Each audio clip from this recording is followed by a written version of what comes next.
Several bills related to victims of violence went up for a public hearing today. First up was Bill 6, also known as the Predator Prevention Act, which aims at stiffening penalties for crimes involving criminal sexual conduct, holding the sexual predator and offenders accountable. Bill 6 was introduced by Senator Brant McCready and Senator Dennis Rodriguez Jr. There to testify was the sister of the victim of sexual violence, Shannon McCarrow. I don't know how long it'll take for us to recover, but 15 years is surely not enough. I believe that repeat offenders should suffer harsher sentencing because they were already given the opportunity to change. Also supporting the intent of the bill was the Office of Attorney General Leonardo Rapadas. Speaking on his behalf was Chief Deputy Attorney General Phil Tidingo. Most especially, we like the feature of this bill, which I think is the main feature, which is sort of a second strike type language that's in there. If there's a subsequent offender, which our current statute does not have, of course, the penalty will be much higher, and it would be sentenced to life without possibility of parole.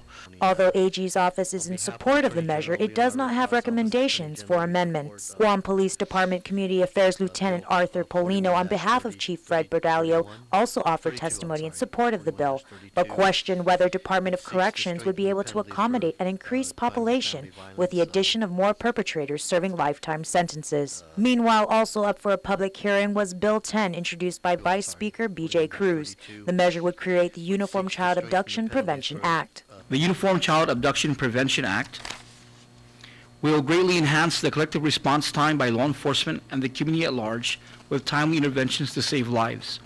Abductions are incredibly damaging and can haunt a child for the rest of his or her life. Also up for a hearing, Senator Frank Uggan Jr.'s Bill 41, which strengthens the penalties for crimes of family violence. Analyzing the proposed legislation was Family Violence Court Coordinator, Attorney Siri Wilson. The Family Violence Court, as Josh said, neither opposes nor supports mandatory sentences for defendants convicted of family violence offenses.